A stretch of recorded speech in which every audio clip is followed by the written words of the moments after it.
시청자 여러분 안녕하십니까? 생생토론 조영호입니다.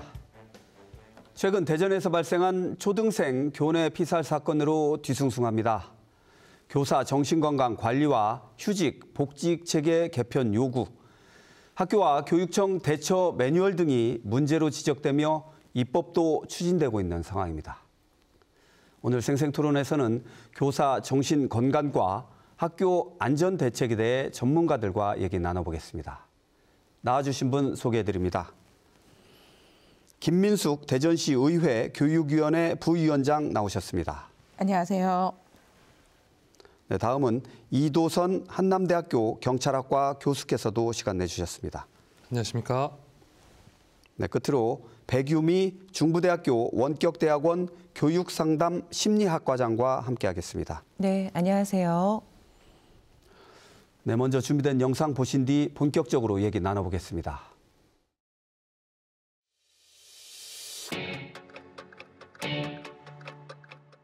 하늘이 같은 그 자식을 저희 자녀도 있는 아빠로서 너무 안타깝고 안전하게 지켜줘야 할 학교에서 지켜주지 못했다는 사실에 너무 미안하고 정말 어른으로서.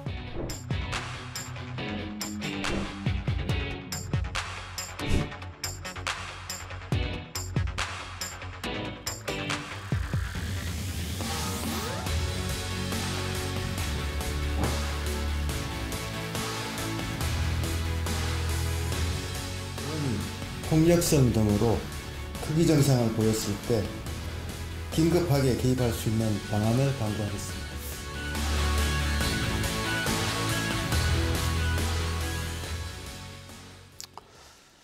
네, 일어나지 말아야 될 일이 이제 생긴 거에 대해서 가슴이 참 아프고 슬픕니다.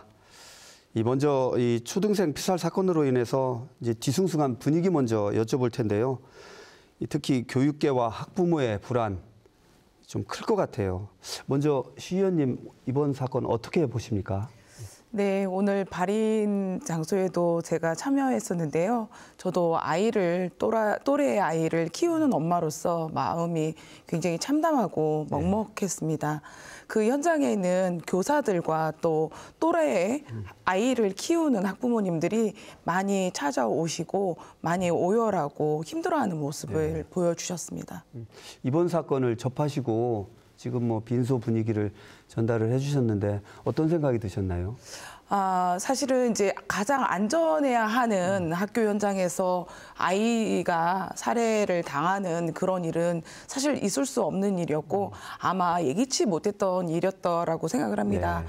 앞으로 이 문제를 어떻게 해결해 가야 할 것인가에 대해서 조금 더 많은 논의가 되어야 될 것 같습니다. 알겠습니다. 두 분 교수님께서는 교단을 지키고 계신 분의 입장에서 더 이번 사건이 더 크게 와닿으실 것 같은데 먼저 이 교수님 좀 어떻게 보세요, 이번 사건? 네, 평소 이제 학교 안전, 학생 안전, 교사 안전 관련된 연구를 수행하는 연구자의 한 사람으로 정말 예측하기 힘든 이번 사건을 접하면서 우리 사회가 단순히 빠른 어떤 입법적인 대책, 빠른 어떤 행정적인 조치에 매몰되지 않고 좀 아주 긴 시간이 들더라도 다양한 전문가들과 또는 교사, 학부모들과 함께 근본적인 학교 안전에 대해서 돌아보는 기회가 되어야 또 우리 고인이 된 학생과 그 학부모를 위로하는 길이라고 생각됩니다. 네, 알겠습니다. 우리 백유미 학과장님께서는 어떻게 보십니까? 네, 지금 현재 어린아이들 자녀를 둔 학부모님들의 그 맘카페에서는 이제 안전하게 보내는 이런 학교에서 이런 끔찍한 사건이 벌어졌기 때문에 앞으로 이제 잠재되어 있는 또 다른 그 범죄에 대해서 어떻게 구별해낼 수 있는가에 대한 불안감이 상당히 커지고 있는 게 실제 상황입니다. 그리고 또 다른 부분을 걱정이 되는 부분은 어린아이들에게 이 사건을 어떻게 설명을 해줘야 될지 부모님들의 마음이 너무 힘들고 아이들이 이제 학교라는 곳과 그리고 선생님에 대한 어떤 불안감이 점점 더 심해질까 많이 두려워한다라는 부분을 굉장히 가슴 아프게 생각하고 있습니다. 네. 뭐 다들 마찬가지시겠지만 충격이에요. 진짜 슬픔이고 이제 충격인데 참 그 이도선 교수님께서도 말씀을 해주셨지만 참 일어나지 말아야 될 일로 우리가 뭘 돌아본다는 게 참 슬픈 일입니다. 근데 그렇다라고 얘기를 안 해볼 수도 없는 입장이지만 일단 정신적으로 좀 이렇게 힘들어하시는 우리 선생님들 얘기를 먼저 한번 해보고 싶어요. 이제 이번에 가해 교사로 지목되신 분도 정신적으로 많이 뭐 우울증도 이제 뭐 겪고 계셨다 뭐 그랬는데 어떻습니까? 그 시의원님, 우리 교원들의 정신 건강 어떻게 보세요? 지금 현황이랄까요? 예. 지난 작년에 서희초라든지 대전의 용산초 사건 이후로 네. 굉장히 많이 더 마음의 불안감이나 정신적으로 어려움을 겪고 있는 교사들이 많습니다. 네. 왜 더 취약한지를 살펴보면 교사 선생님들은 학생들도 응대하고 또 그에 따라서 학부모님들이라든지 그리고 또 그에 따른 또 행정 업무까지 하다 보니까 굉장히 취약한 부분은 당연히 말할 수 있을 것 같고요. 지난번에 전교조에서 녹색병원과 협력해서 진단을 한번 해본 적이 있었습니다. 네. 그때 한 4,000명 정도의 교사를 대상으로 검사를 자기 기입식 설문조사를 진행했었는데요. 이때만 해도 응답 교사 중에서 43% 정도의 우울 증상을 보였다라는 교사들이 많이 있었고요. 응답자의 40.3%가 1년간 심리 상담 또는 정신과 진료를 경험했다고 답변했습니다. 그래서 심리 상담과 또 정신과 치료를 받은 분들의 경험들이 굉장히 많은 것을 보면 학교 현장에서는 정말 어려움을 많이 겪고 있다. 예. 이렇게 말씀드릴 수 있을 것 같습니다. 네. 이 대다수의 우리 신체적으로 정신적으로 건강하신 선생님들이 교단을 지키고 계시니까 우리 교육계가 유지가 되고 있는 게 아닌가 하는 생각이 들면서도 그 중에 또 힘들어하시는 분도 계시구나. 요즘에는 또 뭐 악성 학부모 면허도 많고 여러 가지 행정 업무 많은 일을 선생님들께서 하시잖아요. 백 교수님은 어떻게 보십니까? 지금 이런 정신적으로 어려움는 교사의 뭐 현황이랄까요? 어떤 또 원인까지 짚어주실 수 있을까요? 네. 하나 의미 있는 연구 결과를 말씀드릴 수가 있는데요. 네. 6개월 전에 국내 교사들의 직업성 정신질환 발생 위험이 일반 공무원보다 2배 이상 높다라는 그런 연구 결과가 나왔습니다. 네. 10년간 공무원 연금공단에서 예. 공무원 산업재해 신청을 분석을 해봤거든요. 그랬더니 이 교육공무원의 직업성 정신질환 발생 위험이 다른 공무원들에 비해서 유독 높다라는 그런 연구 결과가 나왔어요. 예. 그러니까 비교를 해봤을 때 위험도가 한 2.16배 정도, 네, 정신질환별 세부 위험도도 우울증에 있어서는 약 2.07배, 또 급성 스트레스는 한 2.78배 정도로 이렇게 집계가 됐습니다. 이런 정신질환 발생 위험도가 이렇게 상대적으로 높은 그런 교사들의 생존 곡선을 보면 상당히 저조합니다. 즉 다시 말씀드리면 사망이 일찍 오신다라는 그런 말씀을 드릴 수가 있습니다. 비단 이것은요, 이런 결과를 봤을 때 최근 10년간 이런 정신질환자가 급증을 했다라는 것이 아니라 이미 기존에부터 이런 환자들이 많이 있었고 최근에 표면화되었다라고 우리는 그렇게 분석할 수가 있을 것 같습니다. 예. 네, 그래서 사실 전통적으로 교사에 대해서는 우리나라의 경우에는 이런 유교적인 사상 그리고 교사를 존경하고 또 교사의 사회적인 그런 위치가 상당히 존경받는 그런 직업군입니다. 예. 그럼에도 불구하고 현장에서는 실제로 앞에서 말씀 주신 것처럼 이런 악성 민원이나 또 이 어린 아이들을 컨트롤하는 그런 입장에서 상당히 이 마음의 상처가 있고 또 인지 부조화에 의한 어떤 정신질환이 많이 증가되고 있다라고 이렇게 분석할 수가 있습니다. 예. 지금 두 분께서 어떤 정신적으로 어려움을 겪으시는 교사 선생님들에 대한 현황과 뭐 원인까지 한번 짚어주셨는데 이도선 교수님께서는 이제 경찰학과 하시니까 어떤 사법 체계에 대한 연구를 많이 하시잖아요. 이런 분들이 그러니까 이게 정신적으로 좀 어려움을 겪으시는 분들이 좀 가해 성향을 보이거나 폭력 성향을 보이거나 뭐 다들 그렇지는 않으신 것 같은데 이 좀 연관성이 좀 있습니까? 네, 우선 특정 직업군에 한정할 수는 없습니다. 그렇죠. 사실 우리 많은 시청자분들도 공감하고 계시겠지만 우울증으로 기인한 범죄 동기, 이거는 굉장히 조심스럽고 네. 위험한 접근이고, 과연 어느 직업군이든 간에 이런 마음의 어떤 어려움을 겪고 계신 분들은 어딘가에도 있고 또 스스로 적극적으로 치료에 나서는 분들도 있곤 하지만, 가령 이 사건이 학교 현장에서 일어나지 않고 뭐 층간 소음으로 이웃 간의 갈등, 그다음에 뭐 병원 현장의 응급실에서의 어떤 뭐 여러 가지 유형의 극단적이고 폭력적인 범죄가 일어날 수 있었던 것처럼, 지금 현재 이번 사건을 통해서 우리는 학교 안전과 관련한 정말 위험한 상황에 있는, 작년 같은 경우에는 정신적인 어려움을 겪고 있는 학생이 교사에게, 비록 졸업생이었지만 그런 끔찍한 참사가 있었고, 그렇죠. 올해는 또 반대로 장기간이었을지 단기간이었을지 여러 가지 정신의학적인 진단이나 감정이 나와 봐야겠지만, 그런 어떤 공격성과 어떤 분노 또는 증오, 이런 순간적인 감정을 통제하지 못하여 그런 어떤 흉기의 구입, 그다음에 흉기의 사용, 뭐 대상자의 물색 등으로 볼 때 여러 가지 논의가 있지만, 지금은 그런 논의를 하기보다는 과연 앞으로 우리 학교 현장에서 이러한 끔찍한 일이 일어나지 않아야 하는 근본적인 논의가 좀 이어갔으면 합니다. 예, 알겠습니다. 그 교사 우울증 불안장애 그 원인에 대해서 지금 좀 잠깐 언급이 된 것 같은데, 시 의원님 좀 어떻게 보십니까? 이렇게 선생님들이 우울증을 많이 겪고 불안장애 이런 거를 좀 원인 분석할 만한 뭐 자료나 말씀이 좀 있으실까요? 어떻게 보세요? 네, 사실 학교 현장에서 이 교사들이 정신적으로 어려움을 겪고 있는 것을 사실상 밝혀내기는 쉽지 않습니다. 또 동료가 업무 수행에 어려움이 있더라도 그런 부분들에 대해서 뭔가 얘기할 수 있는, 그리고 도움을 줄 수 있을 만한 그런 우리 교육청에는 그런 창구가 마련되어 있지 않습니다. 네.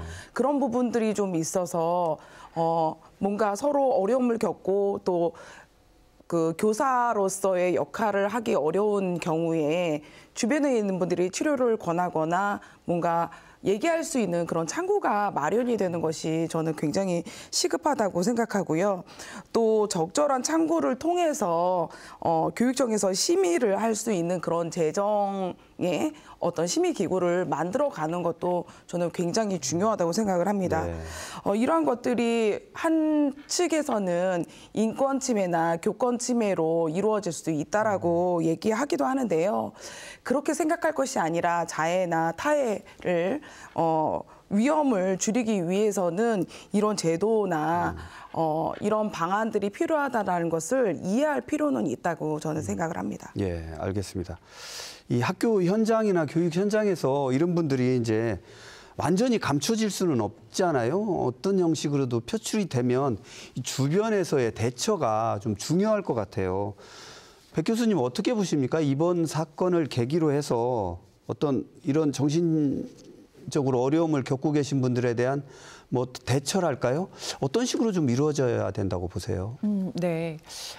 실제로 이러한 그 앞에서 말씀 주셨던 어떤 분노감이나 자신의 감정을 통제하지 못하는 이런 징후를 보이시는 분들은 그 선제적으로 보여지는 그 증상이 있습니다.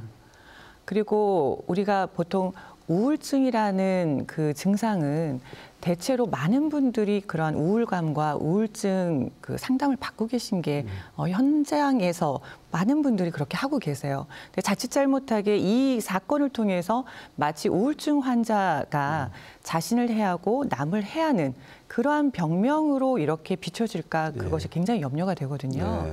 그렇기 때문에 사고 장애를 안고 있는 신경증이냐, 아니면 사고 장애를 안고 있지 않은 신경증과 정신증이냐, 이 부분을 명확하게 구분을 해서 그 부분에 대한 현장에서 그러한 징후를 지속적으로 보이는 교사의 경우 자체적으로 학교 내부에 있는 교사들과 학교장이 자체 심의위원을 통해서 이분의 정신감정과 상담을 의뢰할 수 있는 권한을 줘야 된다라고 저는 생각을 합니다. 네. 그런데 지금은 쉬쉬하고 있는 그런 상황이고요. 또 예전에는 선생님 좀 많이 힘들어 보이시는데 좀 상담이나 병원을 한번 가보시면 어떤가요? 라고 이렇게 그 걱정하는 마음으로 말씀을 하시는데, 이렇게 이야기할 경우 명예훼손으로 바로 걸게 됩니다. 그래서 오히려 악순환이 되고 있는 상황이 일반적이고 또 건강하신 분들이 오히려 다른 학교로 정글을 가게 되는 그런 상황이 벌어지고 있다. 이렇게 보여지고 있습니다. 참 안타까운 어떤 현상 같은데요. 이두선 교수님께서는 어떻게 보세요? 지금 그 백 교수님께서는 어떤 교육 당국이나 학교에서 선제적으로 좀 대처도 하고 그 뭐 어떤 위원회 같은 걸 열어서 어떤 판단을 좀 받아봐야 될 것 같다 이런 식으로 말씀을 해주셨는데 이럴 경우에 어떤 인권의 문제, 법과 제도의 문제 뭐 수반되지 않을까요? 네, 우선 그 실제 우리 학교 현장에는 질병휴직위원회와 질환교원심의위원회가 있습니다. 있죠. 이것이 아주 효과적으로 작동을 하였다면 어느 정도 사실 이렇게 긴급하게 촉발될 수 있는 사건을 어쩌면 막았을 수도 있지 않았나라는 그 깊은 아쉬움이 드는데요.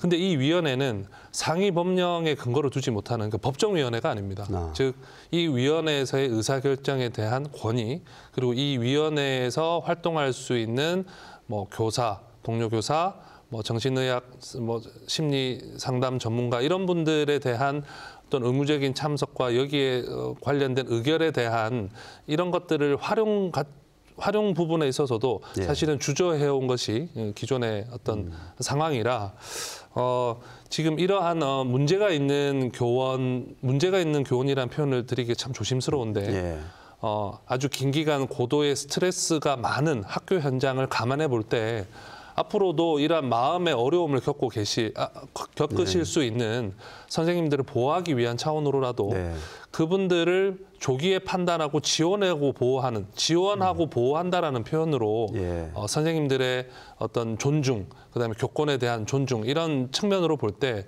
위험한 교사를 걸러내기 식이 아니라 어려움과 힘겨움을 겪고 계시는 교사분들을 좀 지원하고 보호하는 방향에서의 이러한 위원회 제도를 좀 상시화, 제도화시킬 수 있는 그런 보완이 필요하겠고 두 번째는 이 사건과 관련해서 하나 말씀드리면 아마 많은 분들이 잘 모르시는 내용일 텐데 돌봄교실이 학군이 굉장히 큰 지역 같은 경우에는 학생들이 실제 한 10명 정도 들을 수도 있지만 대부분은 작게는 한두 명 학생들이 그것도 방과 후 시간 이후에 심지어 저녁 한 8시까지 있게 되는데 실제 일선의 많은 교사분들을 제가 만날 기회가 있습니다. 저도 학교 범죄 예방 환경 설계 연구를 많이 하다 보니 실제 일선의 선생님들 많이 만나보면 돌봄 교실 자체가 위험하다는 말씀을 저는 진즉에 들었습니다. 왜 그런가 하면 학교 본관 건물에 가령 뭐 교무실이라든지 행정실이 가까이 있는 위치가 아니라 교 내에서도 가장 외진 곳에서 이런 그 돌봄 교실이 운영됩니다.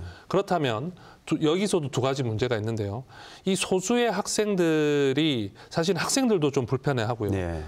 선생님들도 상시 지도하기 어렵습니다.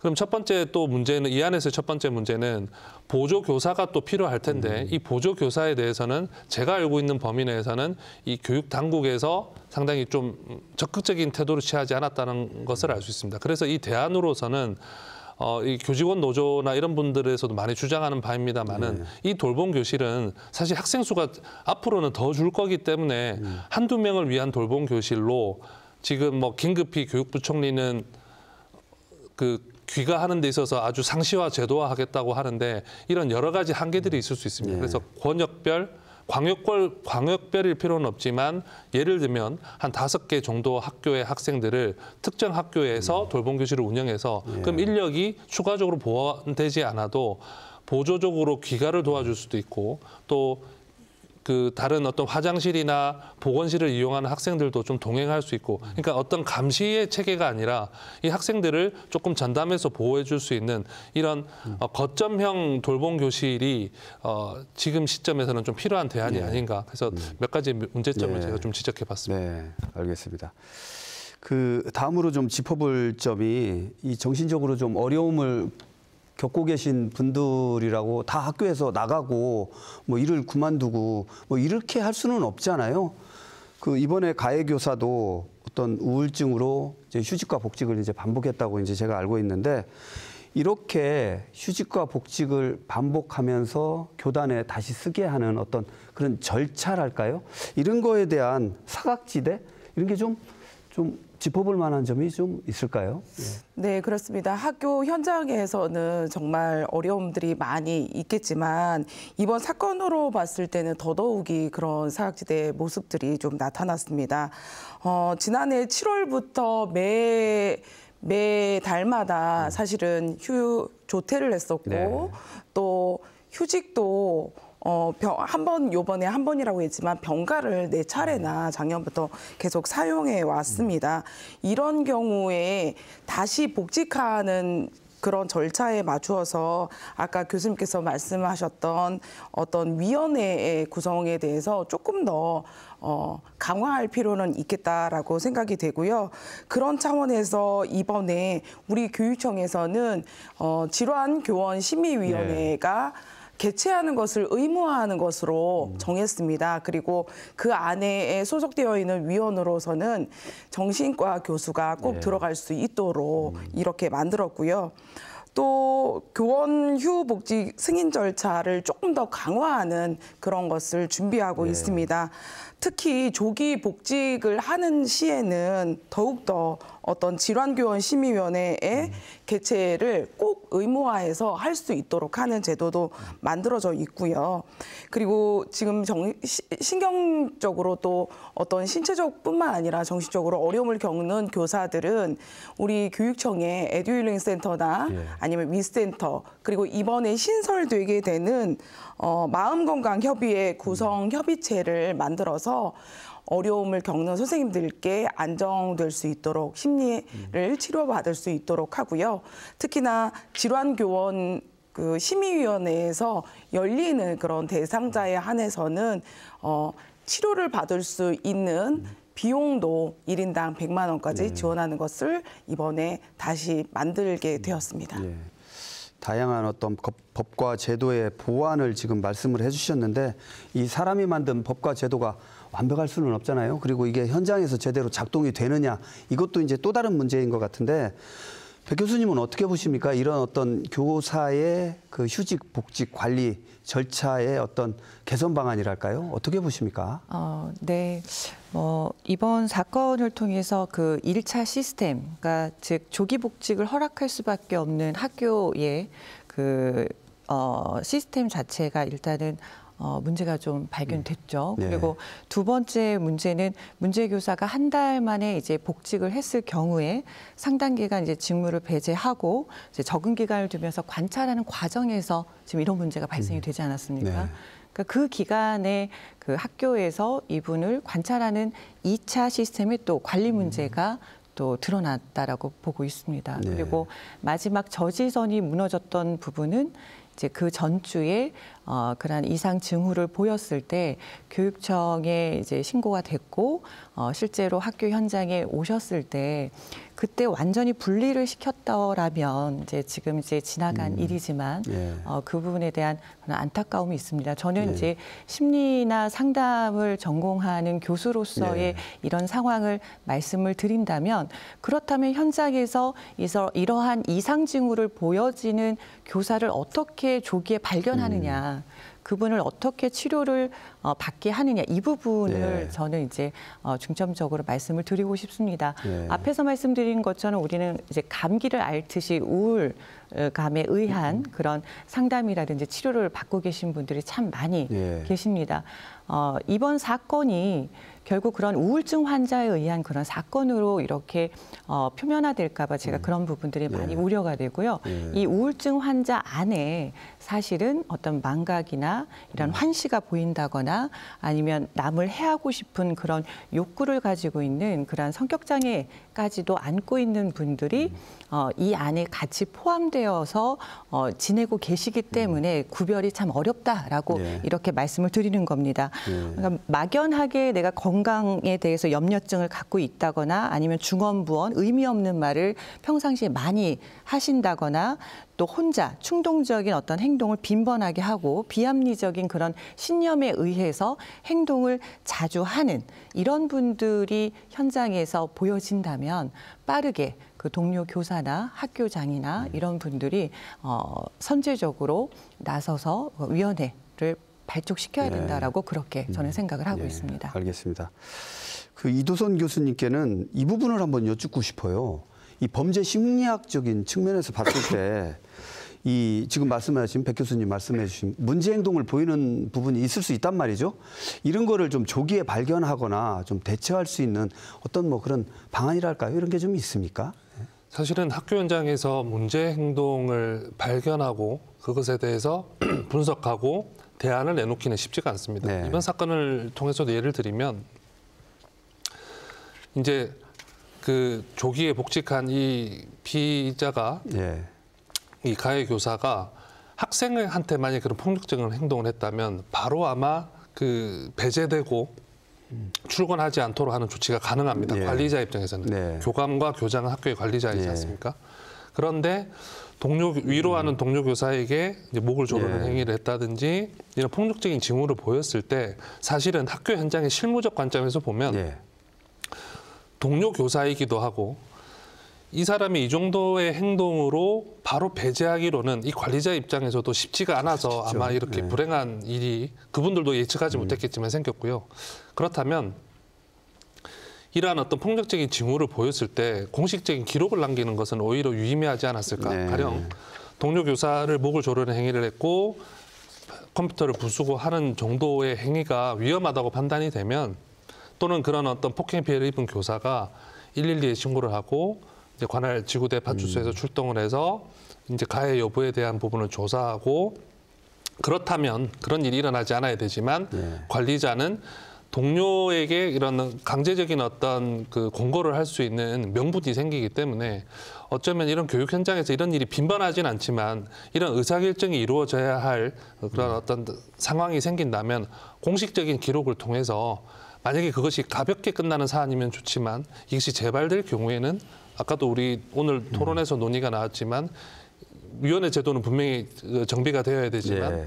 관리자들도 훨씬 어떤 위험한 학생 또는 위험한 교사에 대한 어떤 직권을 사용할 수 있다는 점에서 그런 부분들도 한번 좀 세심하게 관찰할 필요가 있겠다라는 생각이 듭니다. 알겠습니다. 조금 더 어떤 교육 당국이나 학교의 어떤 적극적인 네. 그런 대처가 좀 필요하다 이렇게 좀 말씀을 하신 것 같은데요.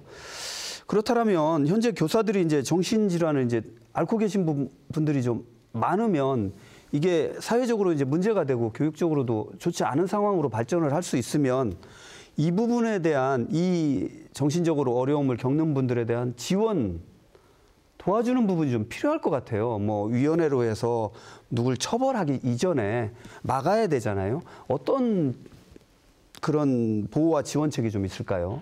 네, 아까도 잠시 말씀드렸지만 일단 질환교원심의위원회를 네. 조금 더 강화하는 것도 방법일 수 있을 것 같고요. 질병휴직위원회를 통해서 이제 질병으로 인해서 휴직하는 그런 교사들에 대해서 조금 더 면밀하게 저는 봐야 한다고 생각을 합니다. 이번 사건 같은 경우에는 6개월을 먼저 휴직을 했는데 그게 20일 만에 복직을 한 상황이지 않습니까? 그랬을 경우에는 어떻게 모든 것이 그 2주 만에 이런 것들이 완쾌가 되었을지에 대해서 조금 더 고민하고 그리고 앞에 어떤 휴직뿐만 아니라 병가 그리고 조퇴 이런 부분들이 있었기 때문에 조금 더 면밀히 잘 살펴보았어야 하지 않았나라는 생각이 조금 많이 들고요. 또 지금 제가 가장 걱정되는 것은 사실 이 문제에 대한 부분들도 있지만 지금 학교에 남아있는 학생들과 그러니까요. 교사에 대한 부분들은 어떻게 그러면 앞으로 해결해 나갈 것인가에 대한 이제 걱정이 많이 듭니다. 심리적으로도 굉장히 불안한 그 교사들과 또 이 아이들에게 믿음과 신뢰를 다시 회복하기 위해서 어떻게 해야 하는지에 대한 고민들도 교사 입장에서는 굉장히 많을 거라고 생각합니다. 예. 제가 어렸을 때 그 부모님께서는 낯선 남자가 사탕을 주거나 하면 따라가지 마라고 교육을 했고요. 네. 저는 제 아이들에게 낯선 남자가 아니라 낯선 여자이든 남자이든 상관없이 낯선 사람이 뭔가 부르면 가지 마라고 교육을 받았습니다. 네. 지금 이번 사건으로 인해서 교사 선생님이 오면 혼자 가지 마라는 말을 할 수밖에 없는 이 상황이 이것들을 어떻게 회복해 나가야 할까 정말 많은 걱정이 되고요. 지금 같은 또래에 있는 학생뿐만 아니라 그 학교 전체 그리고 그 주변에 있는 또 학교의 학생들이 이 사건으로 인해서 어떤 마음을 가져야 할지 그런 부분에 대해서도 우리 교육청에서 굉장히 많이 신경 쓰고 있습니다. 네. 앞으로 심리 상담을 통해서 지속적으로 준비하고 또 치료할 수 있도록 열어둘 것이고요. 그리고 2월 달부터 시작해서 모든 학교의 안전에 대한 부분들을 점검을 하기로 결정했습니다. 앞으로 하나하나 차분하게 좀 준비해서 아이들에게 조금 심리적으로 회복될 수 있도록 하는 것이 가장 중요한 게 아닌가 생각됩니다. 네, 알겠습니다. 다양한 제도의 개선에 대해서 좀 말씀을 해주셨는데 이 교수님 좀 어떻게 보세요? 지금 현재 교사와 여러 가지 이제 학교 범죄 예방에 관련된 활동을 이제 하신다니까 어떻게 보세요? 현재 이런 제도와 좀 만족할 만한 수준으로 보세요? 어떻게 보세요? 우선 이 기회를 우리가 이제 조금 더 단순히 이렇게 언론에서 또 많은 시민분들이 관심을 가지는 시기는 분명히 지날 것이고 네. 관련된 분들이 심도 있는 논의를 계속 이어 나가야 할 텐데 사실 교육청이나 이 교육 관련된 행정 그 집행 부서에서는 관련된 제도나 규정을 손을 보시겠지만 근본적으로 학교 안전에 대해서 이 교사에 대해서 책임을 전가하는 이 사회적 분위기가 바뀌어야 된다고 봅니다. 예. 같은 맥락인데요. 교사분들은 교육과 학생 진로 지도만으로도 충분히 고도의 뭐랄까요? 그 스트레스에 네, 그렇죠. 노출될 수 있습니다. 그런데 실제 우리 교육 현장에서는 이 선생님들에 대한 각종 교육부나 교육청에서 내려오는 다양한 행정 업무를 처리해야 하고 뿐만 아니라 뭐 학부모 상담이라든지 또는 학생에 대한 상담, 그 안에서 일어날 수 있는 여러 가지 갈등 요인과 이런 부분들에 의한 소진이 굉장히 높은 것으로 나타나 있는데요. 많은 연구 결과들이 있습니다.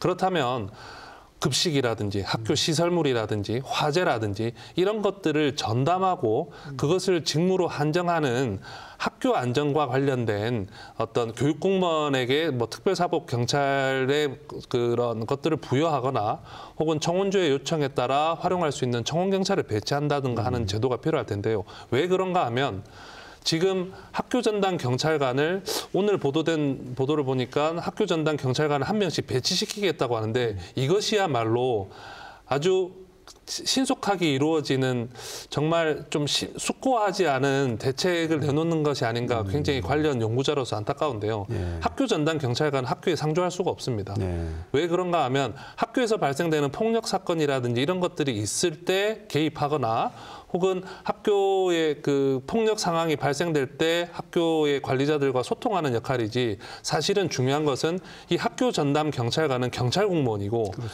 이 학교에서 이루어지는 여러 가지 위험 상황에 대한 징후를 판단할 수가 없습니다. 그렇죠. 쉽게 말씀드리면 이 교직원 구성원이 아니기 때문이죠. 예. 요즘에 어떤 학생이 지금 위험해 보인다. 요즘에 어떤 선생님이 위험해 보인다라는 것은 그 동료 사회만에 알 수 있습니다. 그렇다면 지금 외부에 있는 경찰 공무원을 여기에 배치한다라는 것은 사실 실효적이지 않고요. 네. 가령 예를 들면 그렇습니다. 각 학교에는 행정실이 있는데요. 거기에 시설이라든지 여러 가지 업무를 담당하시는 교육행정직 공무원들이 계시는데 학교 안전과 담당되는 직무를 한정해서 뭐 여러 가지 시설, 화재, 뭐 여러 가지 급식 안전 등을 담보할 수 있는 그런 어떤 직무를 부여하는 신규로 배치해도 좋겠고 예. 기존에 계신 분들에게 그러한 일정 기간의 교육과 자격을 부여해서 학교 안에서 일어나는 평상시에 학기 중이든 방학 중이든 또는 방과 후에 이런 교육 활동에 이르기까지 그분은 그것을 전담하는 이런 것들을 통해서 학교 안전을 조금 더 세심하게 관찰하는 노력들이 대안으로 제시되어야 되지 않나라는 생각을 합니다. 네, 알겠습니다. 우리 백 교수님은 좀 어떻게 보세요? 지금 이런 다양하게 이제 말씀을 해주셨는데 이런 그 정신 건강을 좀 교사들의 정신 건강 좀 어떻게 제도나 지원이 좀 필요할지. 예. 네. 제가 지금 소속되어 있는 그 대학원이 교육학 석사를 이렇게 배출하는 학과인데요. 교육상담 심리학과입니다. 대부분 한 80%의 학생들이 전국에 있는 교사들이시거든요.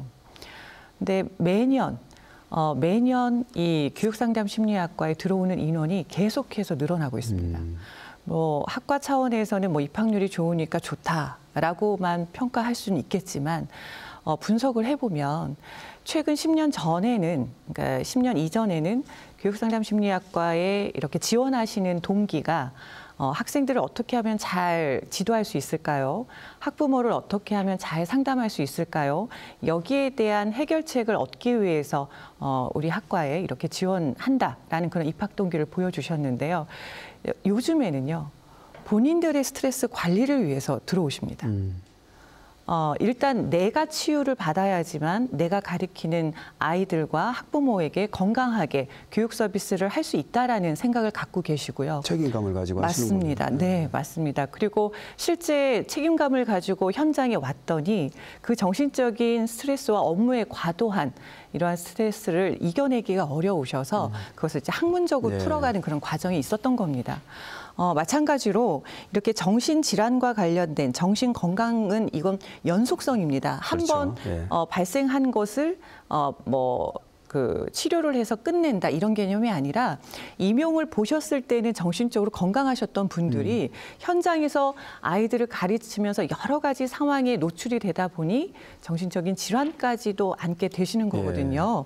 그렇기 때문에 추후에 발생할 수 있는 문제다. 이 정신건강이라는 것은 그렇기 때문에 우리는 생애 주기별로 끝까지 그분들을 관리해주고 진단해주고 지원해주는 그런 시스템을 마련해야 된다라는 그런 생각을 가지고 있습니다. 네. 우리가 이 신체적으로 몸이 어디가 좀 이상이 있으면 추적 관찰을 계속 뭐 한다고 네. 해야 되잖아요. 맞습니다. 정신적으로도 그런 부분이 계속 연계가 되어야 되지 않나 이런 생각이 이제 드는데요. 이 참 안타까운 사건이지만 이 피해 학생의 이름을 딴 입법도 추진되고 있는 상황인데요. 일단 한번 뭐 완전하게 드러나지는 않았지만 한번 내용을 한번 뭐 살펴볼 필요가 있을 것 같아요. 일명 하늘입법, 뭐 입법 추진 이렇게 얘기를 하고 있는데 시 의원님 뭐 좀 내용이 좀 정리가 가능하실까요? 이번 일이 재발되지 않도록 이렇게 하늘입법을 먼저 만드는 것에 대해서는 저도 중요하다고 생각을 합니다. 그러나 시급하게 빨리 만들어서 해결할 수 있는 부분은 저는 아니라고 생각을 하고요. 기존에도 사실 제도가 없지는 않았습니다. 그런 제도들에 대해서 먼저 우리가 동작하지 않은 이유에 대해서 좀 더 반성할 필요는 있다라고 저는 생각하고요. 입법이 되더라도 유명무실하거나 또 이 제도를 악용해서 교사를 좀 낙인을 찍는 그런 상황이 만들어지고 또 업무에서 배제되고 이런 것이 이어진다면 또 다른 문제를 저는 낳을 거라고 생각을 합니다. 그래서 무엇보다 중요한 것은 사실 법을 만드는 것도 굉장히 중요하지만 우리가 위험에 대한 어떤 감수성을 조금 더 높이고 이상 징후를 또 보이는 사람에게는 그게 교사이든 뭐 소방서든 판사든 의사든 일반 직장인이든 상관없이 이러한 필요한 도움을 주는 그런 사회제도가 잘 동작할 수 있도록 하는 것이 가장 필요하지 않나라는 생각이 듭니다. 지금 하늘입법에 대해서는 여러 가지 나왔던 이야기들이 많은데요. 사실 제가 바라봤을 때는 그렇게 특별하거나 지금 가지고 있는 제도 안에서 조금 더 보완되는 정도의 수준이지 너무나 짧은 시간이기 때문에 좀 더 다르진 않다고 봅니다. 그래서 이거를 시급하고 빠르게 하는 것보다는 조금 더 내실 있게 전반적으로 잘 잡을 수 있는 그런 법안이 마련되었으면 좋겠습니다. 네, 알겠습니다. 우리 이 교수님께서는 이 하늘입법 입법 추진 어떻게 보십니까? 지금 뭐 언론에 좀 아버님의 의견으로 우리 하늘이를 기억해 달라라는 하늘입법이 소위 이렇게 언론에서 이제 재생산되고 있는데 소위 말하면 이제 마음의 건강에 어려움을 계시는 교사들을 지원할 수 있는 그런 취지의 어떤 말씀이라고 저는 해석하는데요. 저도 의원님과 같은 방향성입니다. 이런 일이 참사가 발생했을 때 신속하게 입법 대안을 마련하는 것도 중요하지만 기존의 제도나 법률에 문제가 없는지를 충분히 검토하고 그 안에서 보완을 해나가는 과정에서 정말 이것과는 별도의 어떤 입법이 필요하다면 그때 이루어져야 되지 지금 소위 말해서 이런 상황이 생겼으니 교사의 정신 감정과 휴복직과 관련된 별도의 법안을 만드는 것은 사실은 짧은 기간에 이루어질 수도 없는 부분이거니와 기존의 법과 제도와 상충되는 부분들 또 여러 가지 문제들과 실행력이 떨어지는 문제들이 발생할 수 있으므로 그렇죠. 기존의 법과 제도를 다시 한번 심도 있게 고찰을 하고 저는 한번 또 당부드리고 싶은 것은 뭐냐면 우리 이제 생생 토론을 지켜보실 많은 시민들과 또는 관련 공직자분들께서도 이러한 논의는 지금 뭐 정부 부처에 책임 있는 분들은 당연히 그런 위치에서 그런 발언을 할 수밖에 없지만 다양한 공청회라든지 간담회라든지 전문가들의 의견을 듣는 자리들을 마련해서 급하게 서둘러서는 안 된다. 네. 지금까지 우리가 있었을 때 급하게 해서 성공한 적이 별로 없습니다. 가령 제가 예를 하나 들면 아동 학대와 관련된 법률이 제정되고 지금 발동 중이 적용 중인데요. 사실 일선의 교사분들은 오히려 이 아동 학대법에 의해서 스스로가 더 옥죄이는 경험을 많이 합니다. 이 정도 하면 이제 일부의 예니까 오해가 없으시길 바라겠는데 이건 아동 학대야. 학생, 학부모 또는 동료 교사들에게도 그런 지탄을 받지 않을까? 내가 거기에 조촉되지 않을까? 스스로가 교육 현장에서 때로는 그 교육의 그 질을 높이기 위해서 뭐 상담이라든지 훈육 과정 속에서도 학생들에게 어떠한 일종의 제재를 가할 수도 있는 부분인데 이 아동학대법이 오히려 교육 현장에서 교사가 적극적으로 학생에게 개입하고 적극적으로 학부모에게 개입하고 소신 있는 어떤 교육 철학을 전달함에 있어서 지금 현장에 있는 많은 선생님들을 옥죄고 있는 하나의 악법까지는 아니지만 이 아동학대법도 진짜 그런 아동학대가 발생될 수 있는 여러 가지를 예방하고 아동학대가 일어났을 때 아주 신속한 형사사법 체계를 작동시킬 수 있는 그런 것이 되어야 되는데 그 안에서도 보면 교육 현장에서의 교육을 조금 편협하게 좀 소극적으로 만드는 요소들이 있거든요. 그래서 하늘이법을 신속하고 빠르게 만들어내자라기보다는 기존에 있는 학교 현장에 있는 학생과 교사를 보호하고 또는 특히 행복한 선생님이어야 좋은 교육의 질이 되지 않겠습니까? 그렇죠. 마음이 안정되어 있고 굉장히 소신과 명예를 가지는 경찰관이 시민들에게 더 훌륭한 치안 서비스를 제공하고 할 수 있는 것과 마찬가지입니다. 과연 선생님들이 행복할 수 있는 교육 현장인가를 돌아볼 수 있도록 많은 분들이 관심을 가지시고 또는 이런 실무자들도 조금 더 진정성 있는 접근을 하셨으면 좋겠다라는 생각입니다. 알겠습니다. 우리 백 교수님께서는 이번 사건을 계기로 이렇게 드러나는 법 제정 하늘이법 추진 어떻게 보세요? 네, 여기서 문제가 되는 지점은 앞에서 이 교수님께서 말씀하신 것과 저도 동일한 그런 생각을 하고 있습니다. 일부 문제 교사들을 가려내서 학생들을 안전하게 하자라는 취지로 이렇게 많은 법과 제도를 지금 마련하기 위해서 움직이고 계시는데요. 근데 거기에만 초점을 맞추게 되면 이제 교사가 약간만 하다라고 주관적으로 판단이 되면 바로 휴직을 강요하게 되는 그런 어떤 악법적인 요소가 나오지 않을까라는 그런 걱정이 좀 있고요. 제가 말씀드리고 싶은 것은 현재 재발 방지 체계만 너무 몰두하고 있지는 않나. 그런 부분이 저는 걱정이 됩니다. 예방책 혹은 교사들의 어떤 처우를 개선을 해서 근본적으로 이런 정신질환에 시달리는 교사들이 좀 더 줄어들 수 있도록 그렇게 그러한 어떤 안전망, 교사에 대한 안전망을 구축하는 것에도 많은 관심을 가져주셨으면 좋겠습니다. 네, 알겠습니다. 이 세 분께서 다양하게 학교 안전과 교사 정신 건강에 대해서 말씀을 나눠주셨는데요. 마지막으로 이 안전한 이 학교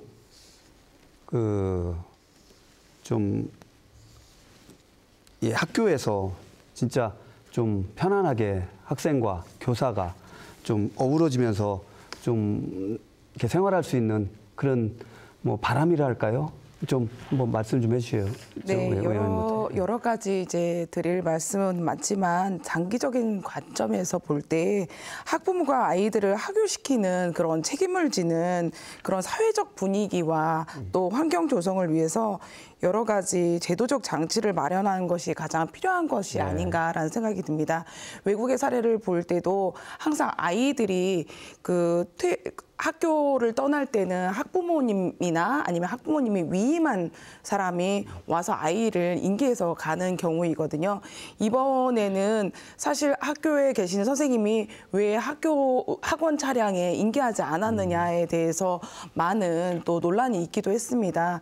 제가 아까 말씀드렸던 것처럼 학부모가 아이들을 하교시키는 그런 책임을 질 수 있도록 그런 사회적 분위기를 만들자는 것은 직장을 다니는 부모여도 아이를 하교시키는 시간에는 또 그 하교를 시킬 수 있는 시간을 또 할애할 수 있도록 제도를 만들어 준다든지 아이와 함께 할 수 있는 그런 제도 나라에서 좀 그런 제도를 만들어줘야 앞으로 아이들도 많이 낳고 저출생의 문제도 해결될 수 있는 것이라고 생각을 합니다. 네, 알겠습니다. 이 교수님, 이 학생 안전 대책, 학교 안전 대책 좀 어떻게 보십니까? 예. 네, 다행히도 우리 많은 그 분들의 노고로 그 범죄 예방 환경 설계 셉테드를 통해서 적어도 학교 교육 현장에 나쁜 목적을 가진 외부인이 침입해서 뭐 절도나 폭력이나 성범죄 등을 저지르게 되는 예방책은 지금 거의 상당한 수준에 도달했습니다.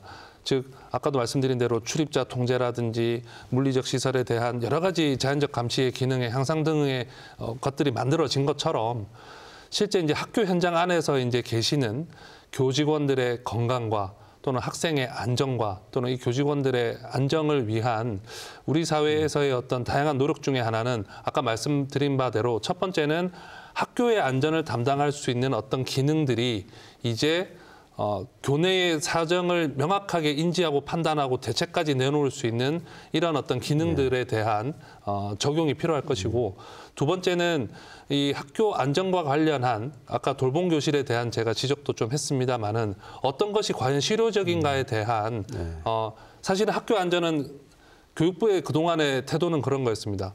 경찰이 와서 학교를 좀 지켜줘. 경찰이 와서 학교 폭력 문제를 해결해줘. 이런 소극적이고 떠넘기기식의 자세가 아닌 교육 당국에서의 좀 적극적인 개입과 관심이 좀 필요하지 않을까 생각합니다. 예, 감사합니다. 백 교수님께서도 핵심적으로 우리 학교 안전 대책 어떤 게 좀 필요한지 말씀해 주시죠. 네, 정신건강의 문제가 스스로 발견을 하셨고 또 가족이나 주변의 지인분들이 발견을 하셨다면 완전히 치료를 받는다 그런 개념으로 봤을 때 그 골든타임을 한 5년 정도로 이렇게 보고 있습니다.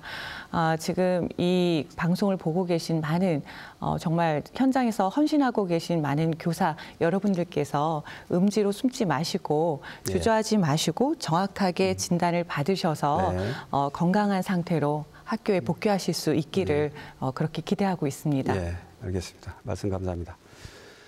토론을 마무리할 시간입니다. 안타까운 사건으로 어린 김하늘 양이 목숨을 잃었습니다. 다시는 이런 일이 없도록 재발 방지는 물론이고 이번 일을 계기로 교사들의 정신건강 관리, 휴복직 제도 개선 등 미비했던 점들이 개선되기를 바랍니다. 준비한 세 분 수고하셨고요. 시청해 주신 여러분 감사합니다.